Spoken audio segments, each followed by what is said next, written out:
When the Chinese get good at something, so when the Chinese get good at 5G and telecom, like they were with Huawei, all of a sudden the United States says, this is a national security risk. We need to ban Huawei from not just the United States, but they need to coerce, European nations like the United Kingdom or the Dutch or the Australians not to use Huawei telecom equipment. When the Chinese get good in mobile apps like Temu or Shine or TikTok, which is really popular in the United States, members of Congress try to ban that and say it's a national security risk. When you say that, now of course, American social media apps like Facebook and like Twitter can't have access to China. I mean, the Chinese don't see that as reciprocity in some way? Not really, because there's a slight difference, and it's a very fine line.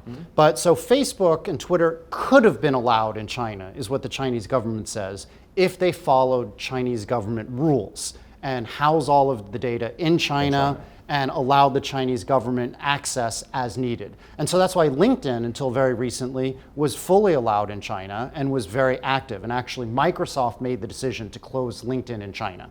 It wasn't from the Chinese government. When it comes to TikTok, it's no matter what TikTok does, simply because it's Chinese, simply because China is run by the Communist Party, it's automatically guilty until proven innocent. Well, and yet it's like the most popular app still among American teenagers right now in the social space. Yeah, because it's rhetoric, but they're still making a lot of money. They're making a lot of money, but the question is that there's a sort of Damocles that's hanging over TikTok and all Chinese apps. And so they're saying, do we actually want to invest in the United States right now? The reality is not. If you look at it, the investment from China into the US has dropped about 95% over the last 5 years. So what I'm hearing from you is not so much that the United States is unfair in its treatment to China as much as there is no trust in this relationship.